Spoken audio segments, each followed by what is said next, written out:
Welcome back to Everyday Esoteric, where we discuss all things highly strange and, well, esoteric. And we try our best to make it digestible for everybody. I'm Martin the Mystic, and this is my co host, Alex the Skeptic. Hello So, there. what's new? What's going on with you? I have had a long week. I've been doing a lot of Dungeons and Dragons. It was a 3-day marathon with my group, and it went well. One of my players is going away for a month, so we won't be able to play for a fair bit of time, which is why we did the long marathon. And I got started digging Diggy Hole for our fence in the backyard today, especially because it's supposed to be really nice. How much progress did you make on that? I got one hole dug, and then I started getting another hole dug, and then my buddy from work texted me that he was cracking open a collector booster box of Edge of Eternities, and I stopped digging Oh, well, yeah, priorities, and went to priorities, go hang out with priorities. him while he did that. Good. Well, that sounds like you had a good night. I can't say that there's Yeah, anything new going on for me. I've been like eyeballs deep in studying the tarot. That's what I've been doing with my free time lately. yeah. I got my deck that came in the mail. Nice. Did you get a chance to look over it at all? I did not get a chance to look over it now. I between the D&D and Diggy Hole and what I don't know what it was I was doing on Monday instead. I think I was hanging out with Sabrina. Well, that's not too bad. I mean, for as fun as this stuff can be, and like I think it's like an important part of like the development of the self or of the spirit or whatever.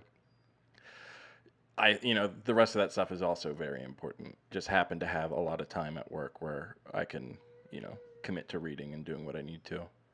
Yeah, I've got a little bit of time here and there when I'm, waiting for something to build or um, trying to, waiting for somebody else to deliver me something. But typically, I can't get too deep in anything. So a lot of the time, it'll be a bit of a scroll through the YouTube reel and see what kind of hot new physics or math or computer science thing that it throws at me. Well, that's kind of cool. I mean, I guess we're kind of doing the same thing, but approaching it from different ends. In a way, I'd say so. All right. I guess before we get into like the meat and potatoes and things, I gave Alex a reading list. Did you happen to have any questions about it? Any commentary, things like that? I was certainly intimidated, mostly, I think, by the volume that you had given me at first. Though there's like the volume itself as it made up by giant URLs that could not be shrunk by any Yeah. means because they're very specific. Uh, but I think there's less scariness to it than is really present, given that I believe it is still less than like 8 total books Okay. I don't have the list among on what's here. hand. Uh, can you kind of give people a rundown of like what the reading list is? So we have Our High Magic by Damien Echols was the first particular piece. Then there is Chicken Kabbalah by LMD and The Mystical Kabbalah Dion Fortune for that particular section. The Tarot deck itself is sort of a piece of literature in a way. And then we have a book by LMD Tarot Architect, as well as you mentioned Rachel Pollack's book, that you don't have the specific title here. I think it's Another like one is 78 Michelle Degrees of T's. Wisdom. I think is the name of the book. We'll make sure that you get it regardless, but she only has But we have the one.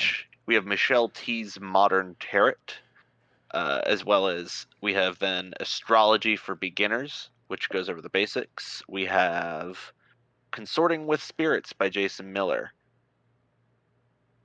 and that's, I believe, by the point listed here, that would be for the first series of literature to go into, because the second series specifically talks, or you mentioned here, is metaphysics, and goes into a bunch of specific other books for a different series to go into. So, not to get too out of our current subject, I won't go into these other ones here, but I think that covers what is more or less, I guess, the Magic series Yeah, in a and nutshell.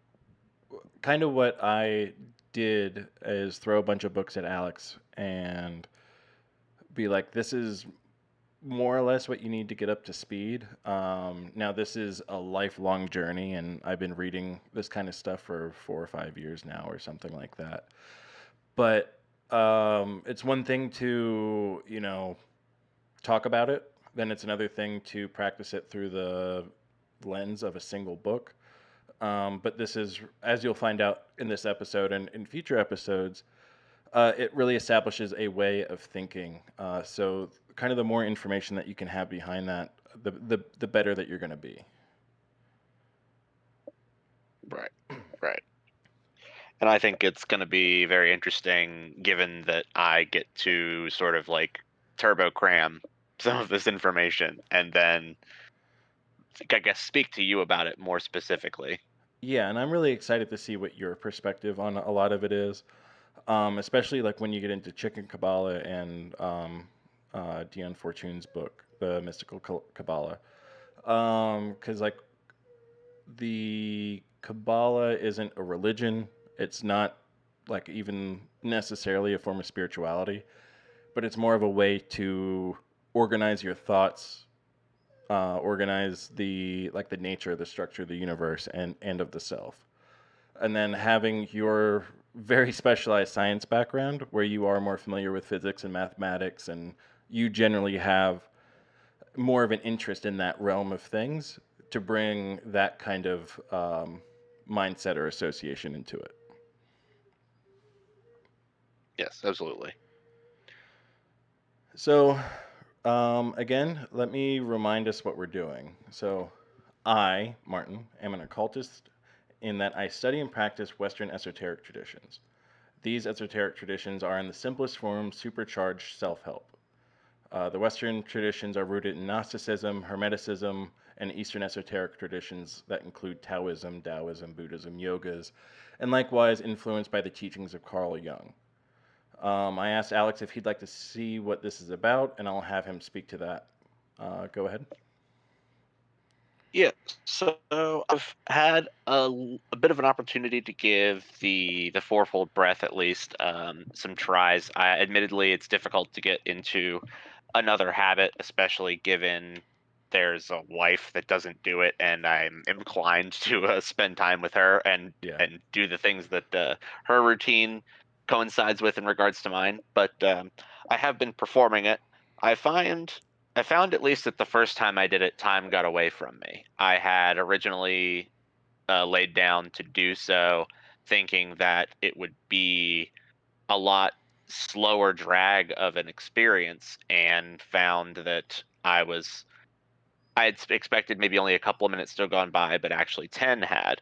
And what it sort of relates to me more than anything is it kind of feels like a bit of a self-induced trance or hypnosis Hmm. that you're kind of doing. Yeah, I mean that's a lot of kind of what it is. I've done breath work, like guided breath work meditation type things. It's this group called 9D or something like that. The dude that I know that does it, he's out of Austin, I think. But I've had like one of the trippiest experiences, or some of the most trippiest experiences that I've ever had on just through breath work alone. So you're kind of already seeing some of that. And then as we go through this series, you'll find out how important breath and the breath work is. Yeah, I know that at least from the get go, the efficacy of it is a bit lost on me, and I imagine a little bit of that does come with the not lack of faith, but sort of the skeptical way that I am choosing to approach it. But that I did enjoy the meditative part of it and the forcing you to clear your mind that it kind of does in not a corny way. I think, is what was one of the nicer things about it. Yeah, like in general, I think that meditation is incredibly helpful for you. Um, I wish I could remember the yogi's name, but there's some masters at this that say like, even 15 minutes a day, if it's the worst possible meditation you've ever had, just still do it. And it's kind of, I think part of it's just the discipline and getting into the rhythm of it. But I think we mentioned it in the last episode. But how often do you just get to kind of sit with yourself for a little bit? I think that there's a lot of power in just that. It gives your mind time to like not be on Instagram, not be on Facebook, not have a screen in its face. You get to be somewhere quiet. It really gets you centered and relaxed. Yeah, I've thought about doing something similar with my drive to work since it's a pretty leisurely way about it. And just turning podcasts off, turning music off, just focus on the road and sort of just think to myself. And I found that it works relatively well, even with just like leaving some music on and more not zoning out, obviously, but just taking the opportunity to do exactly two things, which is check and see that I'm not going to hit anybody, and let my mind wander on one thing or another. And it hasn't only just been helpful in a sense of coming up with nice ideas for some of my hobbies, but I think it's generally helped keep me more from going like way too crazy over the course of the week than it would be if I wasn't able to spend that time. Can you speak more to that? Like, what is it about it? Do you think is preventing like some ancillary insanity in your life? Well, like, and I do it to myself, or at least I've done it to myself now in some ways. But I have stress that comes from various debt that I have accumulated in terms of getting myself to the position that I'm in.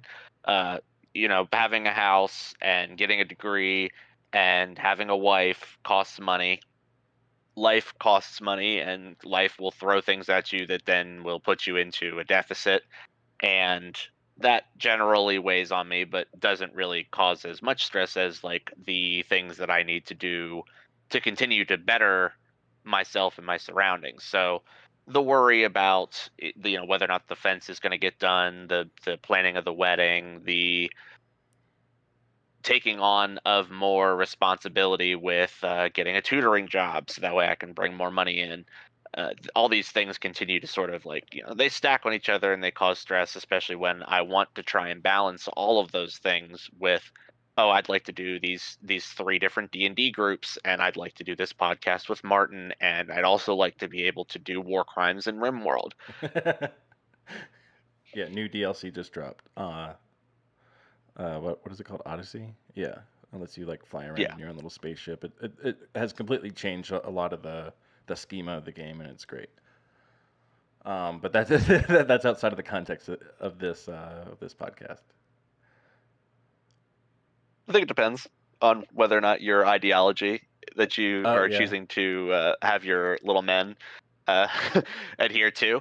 But you correct, a little unrelated.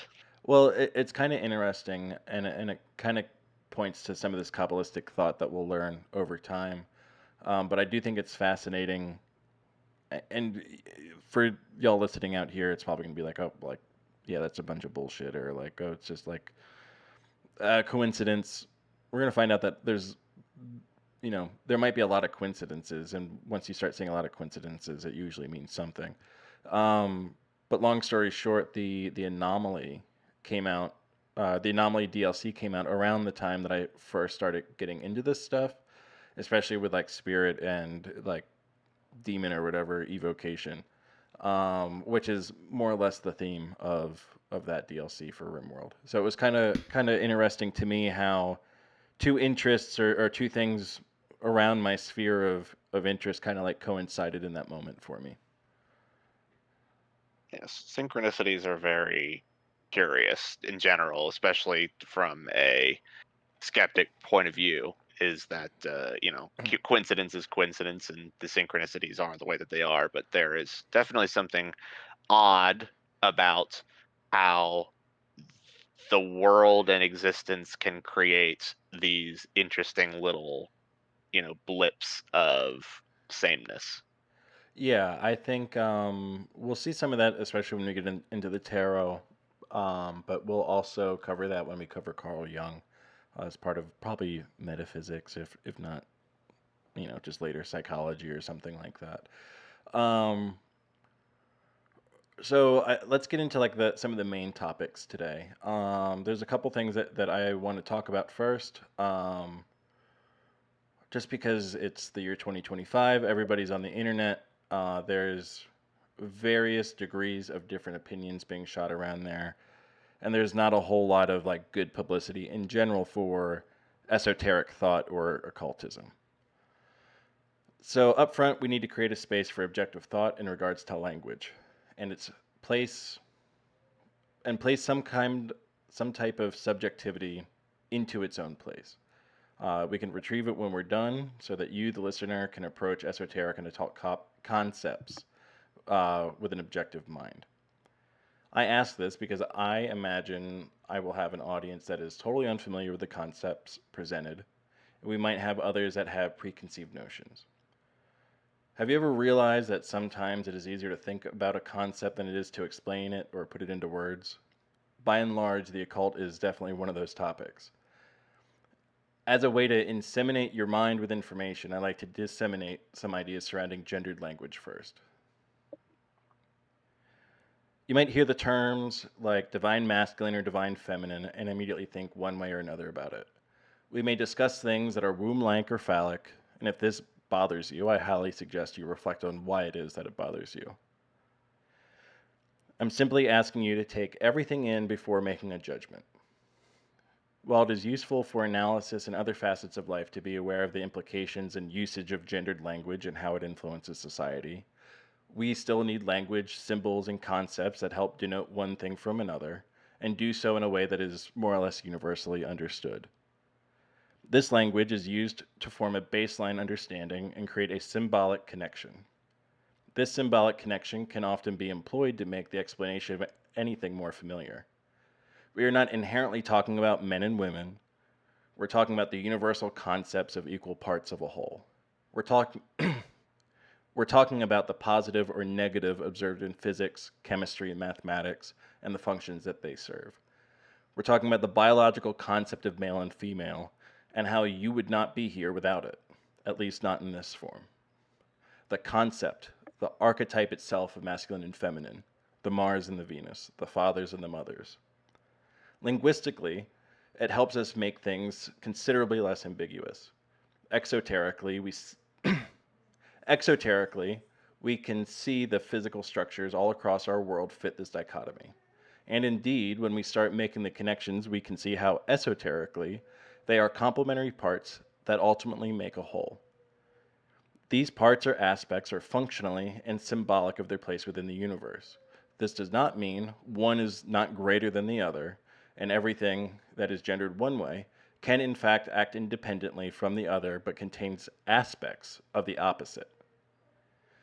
You'll see that in many cases, one is a reflection of the other, and even those reflections are themselves a reflection of something that predated them. In other words, everything is just sex. Plants do it, animals do it. I imagine that you do it. There are givers and receivers, tops and bottoms, innies and outies. It's just not always in the way that you think. When you think intercourse, your dirty Freudian mind possibly jumps straight to the physical act, but there's more to it than that. If I were to use more flowery language, interactions between two parties may plant a seed. This seed can grow into many different things in many different ways.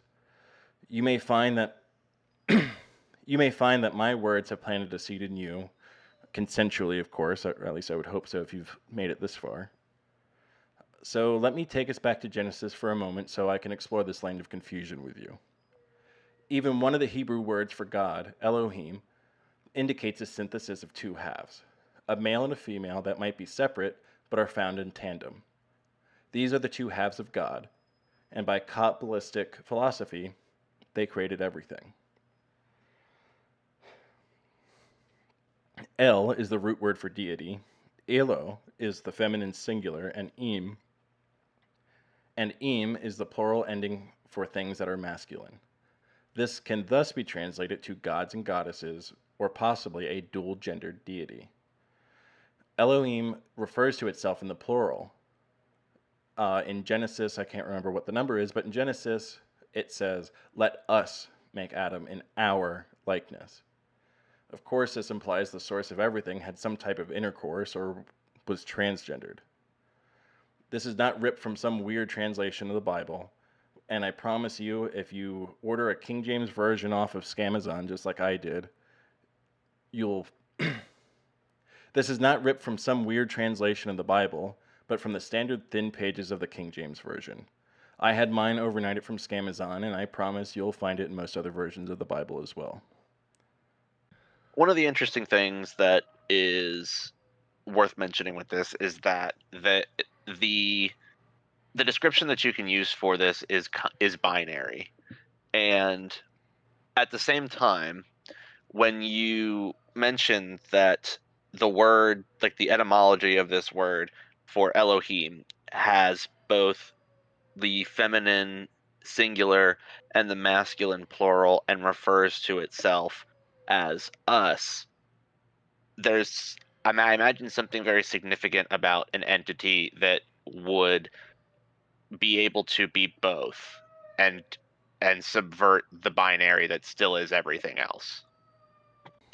So the one of the main things that I noticed about this is that the archetypes and the concepts here are very binary, but that specifically Elohim has both a feminine singular as well as a masculine plural etymology to it, and refers to itself as us. And I think there's something very interesting about how the entity that we refer to as God here subverts the binary that still manages to permeate everything else. Can you elaborate on that? Mostly because I don't have like a mind that works quite mathematically like that. Well, I just think it's interesting that the Almighty, the most powerful sort of thing that one can imagine ontologically here, is capable of transcending what has its effectively been put into place for everything else to observe. You know, if you want to go down to the absolute barest of possible observances when it comes to this, is that something exists or that it does not, that there is either truth or falsehood, that there is the masculine or the feminine, and yet this entity is both multiple and singular, as well as both masculine and feminine. Yes. So like this is a very early kind of hint at some of the concepts of Kabbalistic thought or Kabbalistic theory. Um, the you're right. It becomes very perplexing, and I think it will make sense once it's in relation to other things.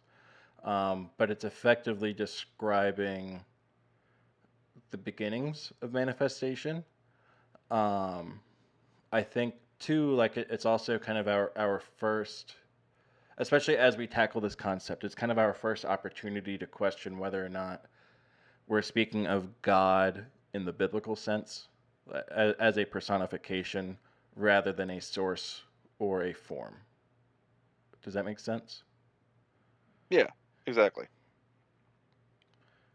Because like the personification has the problem, I think, of there being the anthropomorphizing of the entity, but to do so, and I'm not a religious man or anything, but to do so is kind of a diminishing of the actual power and presence that this entity is. Yes, absolutely. Like I think over time, there was clearly like some type of power struggle or control. Kind of going back to what I mentioned earlier about gendered language or just being observant of how gender is treated.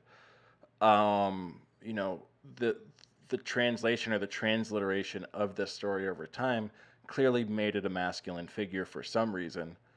But I find it very interesting that even with those transliterations, they still kept part of the original meaning, where we might immediately associate the name God with a masculine figure. The Bible still, the basic Bible that almost everybody has still has the us and the our in there. And why would that be unless it was an amalgamation of things or multiple things or two halves of something all combined together, you know? O- or perhaps the most true of the descriptions. Right. And that So, simply the visage that we provide the male and masculine form upon this deity is what society has effectively done, but that the us and the our and the subversion of the gendered language, the subversion of the binary that's been placed upon everything, is the truest origination. right. Now, I guess we could probably extrapolate off of that. Now, I don't really have notes on this, but I'm feeling inspired in the moment. Where if this Elohim made Adam as the first man, it's interesting, and I would at some point like to explore it kabbalistically or alchemically. What it means then for Adam or for Eve to have been made from Adam. Also with the inclusion of like the backstory of Lilith. Again, I think we're getting kind of off the rails here, so let me rein it back in. Because we're already getting into some kind of heavy, like it seems very simple at first, but we're already getting into heavy Judeo Christian concepts. And I want to make sure that everybody knows that we're not here to defame or thump the Bible. However, like we just did, we may look at religious texts like the Bible through a Kabbalistic lens. This, for some people, can already have them tuning out, and that's fine. That's not for everybody. And for some others, it might spark a few ahas. When we speak of God, I know it comes with a lot of baggage. We touched on some of that just now. We are talking about the God that the God of the Bible is representative of, but not the other way around. So let me try to explain this without saying God. We are not talking about your favorite sports team and how the history of how good and great they did, how righteously they punished others for not being on their team, and how their fans who had alleged firsthand experience with that team come up with ideas of what being on that team meant and how to achieve and maintain membership of the team. And, as I riff on this, I realize that the more I write, the more that this is starting to sound like I'm describing a subreddit dedicated to politics. But we're talking about some nebulous concept that required, in part, the need for things like different teams to play with one another and for chronically online people to eventually argue about it, so that the concept can recognize different aspects of itself. And I'm sure you can see how confusing this can get. What I'm trying to say is that everything is God, and we can probably call it anything we want, but the collective consciousness has a firm understanding of what they think God is. So that kind of, it's good, it points us in a direction. You may currently think one way about God because you haven't learned the other aspects about it. At the end of the day, the name doesn't matter. It's the experience. The experience is what matters. Which is why you might hear it be called the source or the universe, higher power, whatever you want to call it. The English language has a bad habit of distilling very complex things into a single word. Hell, we only have to look at the word love in both Greek and Spanish to understand that the English language can't even express that in a complex way. The Greeks and the Spanish both have at least 3 words for the word love. So, with the restrictions on the English language, how could we ever get to the bottom of what the name God means?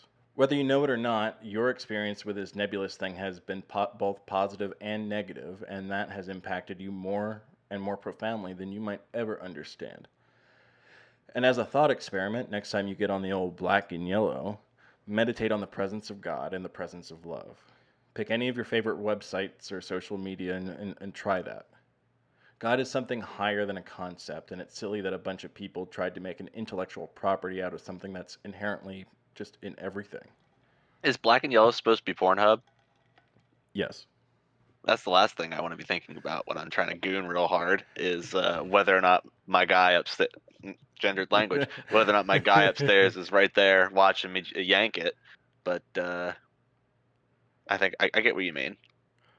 Yeah, it's just, and it doesn't have to be Pornhub or whatever. But I'm throwing ridiculous ideas out there because you can go stare into a flower or stare onto Pornhub, and it sounds ridiculous. But if you start really thinking about how things are the way that they are and how they got there, like especially if we meditate on the concept of love in the context of Pornhub, um, different people are going to feel differently about that.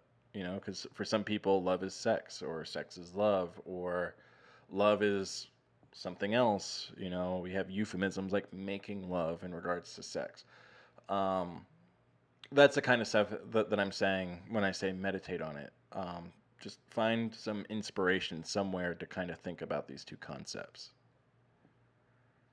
Yeah, I definitely don't think Pornhub is the place to be doing it because that's more of a. I think that's a cesspool of a failing of society. But Outside of the schematic of the tree of life, magic, quote unquote, is a living, breathing tradition which is largely uncategorized.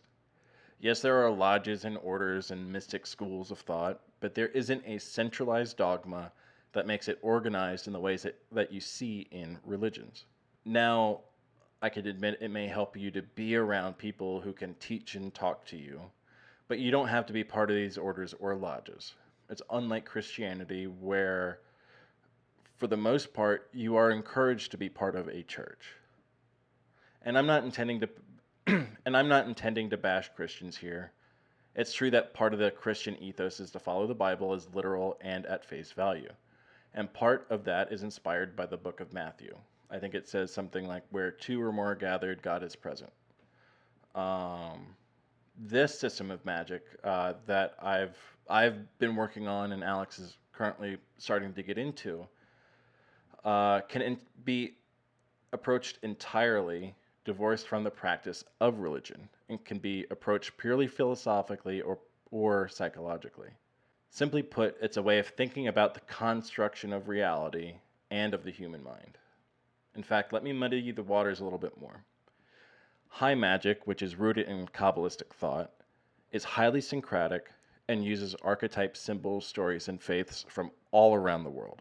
It takes all these and it doesn't throw it into a blender, but it puts it in 10 positions on a cork board and encourages you to break out the red string. While it helps map out human consciousness, it respects the origin of the symbols and helps create a through line through them. Because of this, Kabbalistic thought is a living system and subject to change at a moment's notice, and it grows anytime a person thinks about it and, in fact, makes a connection. There is also, in fact, a difference between religion and spirituality, though they are often intertwined. Religion is something I often call the politics of spirituality. Remember the sports analogy? They are specific beliefs and practices aligned with a particular identity and community, and members have a desire or imposed duty to that community. Whereas with spirituality, it is often more personal and can focus on your own journey. It's often internal and it's separate from a strict identity and does not need a particular belief system other than that you are part of something bigger than yourself. It's often highly internal, like I said, without the addition of external input or output in connection with a community. so I'm not really seeing necessarily a point to be a part of a group, so to speak. But at the same time, I'll also say this. You mentioned that as far as Matthew is concerned here, where two or more are gathered, God is present. Uh, but there's a contradiction in a sense where there's not necessarily a need for you to seek out a lodge or group as far as this school of thought and magic is concerned. So I'm kind of curious about the not the contradiction there that exists where this is supposed to be sort of a method with which to, I guess, work with God, but you don't necessarily need to be working with other people to get the God experience. as far as the book of Matthew is concerned. Yeah. So in part, it's I think again we're experiencing this. I take it that you are having a pretty typical Western Judeo-Christian mindset when it comes to the concept of God. Again, we're not talking about a person, but we're talking about a force. But speaking about God as a force, it either exists in one of two ways. It either is everywhere, or it's possibly by the ruling that the Book of Matthew suggests here, which is that where two or more are gathered, God is present. So to say that you'd have basically either he is everywhere, or he is only present when those are gathered. And so, uh, as far as the Judeo-Christian way of looking at it, it would be important to be grouped up. But does then Magick subscribe more to the idea that the entity of God is everywhere? So I'm going to be very heretical for a second. If we think about it as just two, that may indicate, when two humans get together, um, if they love each other enough, they may, engage in sex. And things occulty or esoterically, spiritually, don't always necessarily mean sex. Um, but it means the combination of forces that creates something else. So if we can assert that God is both male and female, or is a male and a female intertwined with one another and they make something greater than themselves, you can imagine that two people together can do that as well. The insemination of ideas between two individuals, like it's a lot like what we're going on right now. You and I are coming to the plate um, with different halves of a same whole, and we're getting together and effectively playing God. We are creating something that is bigger than the two of us. I think I understand where it is that you're coming from, but I think maybe I'm missing the part about the where we talk about specifically there isn't a centralized dogma, and that there are lodges, orders, and mystic schools that you can be a part of, and you can be around people, and that Christianity encourages this, but magic does not necessarily do so. I would argue that there are probably some paths of magic that do encourage that. Like especially if you get into the hermetic orders like the Golden Dawn or the OTO, you see that you will have people that are at different positions along the way and or along the path, and it's true for almost anything. It doesn't matter. We both went to college, we both had leaders and teachers, in a way that was a congregation of individuals teaching us components of the world to make something bigger or better. Now, I haven't been in a church in a number of years. Um, there is probably something in the Bible along the lines of flocks and whatnot. At this point, I'm probably more learned in like some of the order stuff as far as like the Lema and the Golden Dawn go. Um, but I think that within those orders, it's like a microcosm of a microcosm. If the macrocosm is an extension of God, and then the microcosm is then a reflection of that at different levels, that congregation uh, is almost like a hive mind of everybody that's in there. And as we've been talking, we've been mentioning some of the how highly symbolic things are. Now, you have a completely different frame of reference of symbolism than I might. Now, there's a lot that's already ingrained in us because there's just certain symbols that are inherent throughout Western culture. But the types of media that you consume and that I consume, the different stories that both of us would pursue are going to equip us with a different set of knowledge. So we can come together, and this is again a great example. We can talk about the mysteries of life from different corners, ultimately with the same goal. Well, I think that's where I want to point out a little bit of what I meant when I was talking about what you talked about, which is that you say, that it may help to be around people who can teach or talk to you, but that you don't have to be a part of any order or lodge. I think, though, that you should take away that even as spirituality and the path that you walk is personal, it is still important to interact with others on the way.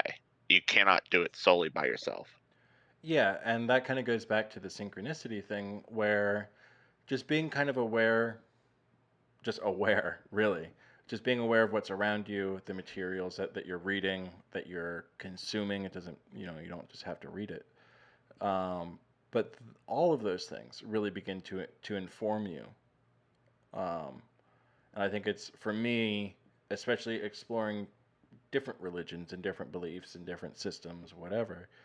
The community component, even if you don't call it a church or if you don't call it a lodge or an order, you're still kind of like we're initiated into this life at birth, so we have different schools that we go to throughout life.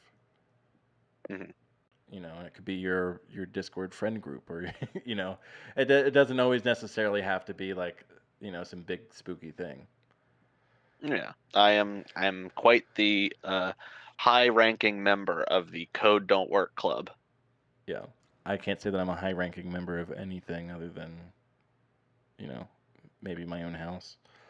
But that's besides the point. I'm gonna I'd sure hope so. yeah, I'm gonna bring it back to the occult. This episode, it's a lot of content. There's at least 2 or 3 more sections that we'll be going through, so that means 2 or 3 more episodes. So, like and subscribe, touch us on the internet wherever you wish to do so, and we'll see you next time on Everyday Esoteric.